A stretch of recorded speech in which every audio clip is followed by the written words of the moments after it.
ഇന്ന് നമ്മുടെ നാട്ടിൽ സംഭവിച്ചുകൊണ്ടിരിക്കുന്ന ഒരു വലിയ ദുരന്തത്തെക്കുറിച്ച് അലക്സാണ്ടർ ജേക്കബ് സാർ ഒരിക്കലൊരു അഭിമുഖത്തിൽ പറഞ്ഞിരുന്നു. ഈ അഭിമുഖമൊന്നും തപ്പിയെടുക്കാൻ ഇപ്പോൾ പറ്റുന്നില്ല. അദ്ദേഹം പറഞ്ഞതിൻ്റെ രത്നച്ചുരുക്കം വേറൊന്നുമല്ല.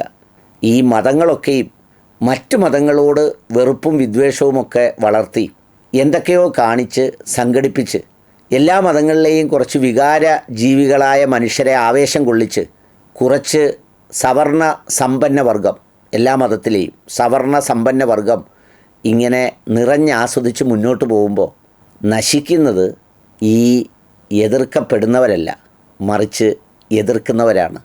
എന്ന് വെച്ചാൽ മുസ്ലിമിനെ നോക്കി ബഹളം വെച്ച് അവരുടെ എന്തൊക്കെയോ ശരിയാക്കാൻ വേണ്ടി ഹിന്ദുവും ക്രിസ്ത്യാനിയും, അതുപോലെ ഹിന്ദുവിനെ നോക്കി മുസ്ലിമും ക്രിസ്ത്യാനിയും, അതുപോലെ ക്രിസ്ത്യാനിയെ നോക്കി ഹിന്ദുവും മുസ്ലിമും ശ്രമിച്ച് പാടുപെട്ടുകൊണ്ടിരുന്നാൽ ഈ പറഞ്ഞതുപോലെ നമ്മൾ നോക്കുന്നവർ നശിക്കില്ല, നമ്മൾ നശിച്ചു പോവുകയും ചെയ്യും.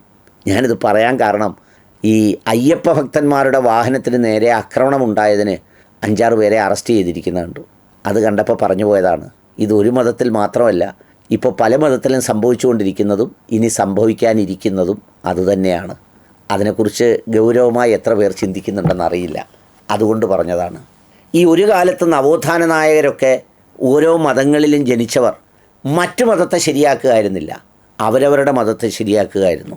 ശ്രീനാരായണ ഗുരുദേവനും ചട്ടമ്പി സ്വാമികളും അത്തരം ആളുകളൊക്കെയും ഈ പറഞ്ഞതുപോലെ അവരവരെ മതത്തിലെ ഈ യാഥാസ്ഥിതികത്വത്തിനും അനീതിക്കും അതുപോലെയുള്ള സംഗതികൾക്കുമെതിരെയുള്ള പോരാട്ടമാണ് അവർ നടത്തിയത്. അവരൊരിക്കലും വേറൊരു മതത്തെ തെറി വിളിക്കലും അല്ലെങ്കിൽ വേറൊരു മതത്തെ ഉന്മൂലനം ചെയ്യലും ഒന്നും ആയിരുന്നില്ല അവരുടെ ലക്ഷ്യം.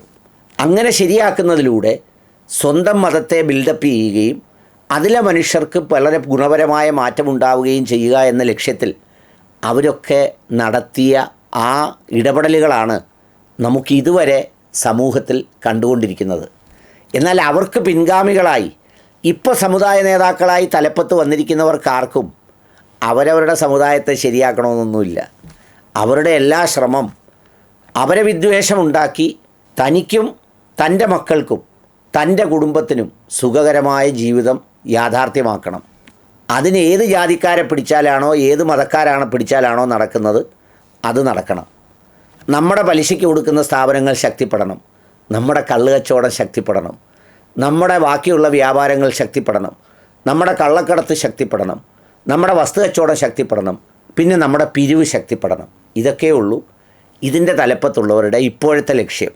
അതിനുവേണ്ടി അവർ ക്രിസ്ത്യാനിയെ പറയും, അതിനുവേണ്ടി അവർ മുസ്ലിമിനെ പറയും, അതിനുവേണ്ടി അവർ ഹിന്ദുവിനെ പറയും, തിരിച്ചും മറിച്ചും പറഞ്ഞുകൊണ്ടിരിക്കും.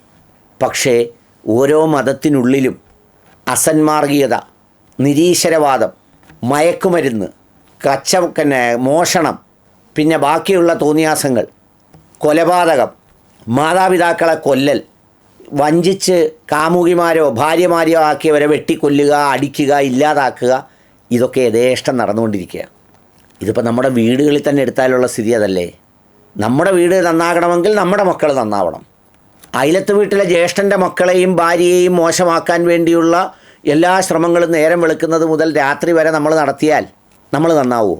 നന്നാവില്ല. ഇനി ഈ വാർത്ത കേട്ടോളൂ.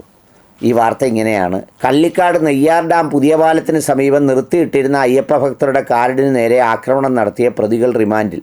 നെയ്യാർ ഡാം പെരിഞ്ഞാങ്കടവിൽ തുണ്ടുനട അരുണ്ണിവാസിൽ അഖിൽ രാജ് 32 വയസ്സ്, കാണിക്കാവ് കുഴിവിള വീട്ടിൽ ശിവലാൽ 23 വയസ്സ്, കോലിയക്കോട് റോഡരികത്ത് വീട്ടിൽ ഷാരോൺ ബാബു 22 വയസ്സ്, കാലാട്ടുകാവ് കുന്നിൽ പുറത്തു വീട്ടിൽ അഖിൽ 20, കാണിക്കാവ് അനന്തു ഭവനിൽ അനന്തു 20 വയസ്സ്. ഇത്രയും പേരെയാണ് റിമാൻഡ് ചെയ്തത്. ഇവരാക്രമിച്ചത് അയ്യപ്പന്മാരുടെ വാഹനമാണ്. എന്താ കാര്യം? എനിക്കിത് കണ്ടിട്ട് കള്ളൂടിയന്മാരോ കഞ്ചാവ് വലിക്കാരോ മോഷണക്കാരോ ആയിട്ടാണ് തോന്നുന്നത്. അതിന് മതമൊന്നും വേണ്ട. എല്ലാ മതത്തിലും ഇത്തരം ആളുകളുണ്ടാവും. അതുകൊണ്ട് ഈ മറ്റുള്ളവൻ്റെ വിദ്വേഷം പറയുന്നവൻ എന്ന് വെച്ചാൽ വേറൊരുത്തൻ്റെ തുണി കീറിക്കിടക്കുന്നത് കാണിച്ച് നോക്കുമ്പോൾ നമ്മുടെ ആസനത്തിലേക്ക് ആപ്പ് കയറിക്കൊണ്ടിരിക്കുന്നതിൻ്റെ യാഥാർത്ഥ്യം കൂടി ഒന്ന് ഉൾക്കൊള്ളണം. എല്ലാ മതനേതാക്കളെയും ഇപ്പോൾ എന്താ പറയുന്നത്, നമ്മൾ നാടൻ ഭാഷയിൽ പറഞ്ഞാൽ ഊഞ്ഞാലാട്ടിക്കൊണ്ട് മയക്കുമരുന്നും കള്ളുകച്ചവടവും പൊടിക്കുകയാണ് എല്ലാവരുടെ ഇടയിൽ. അതാരും അറിയുന്നില്ല.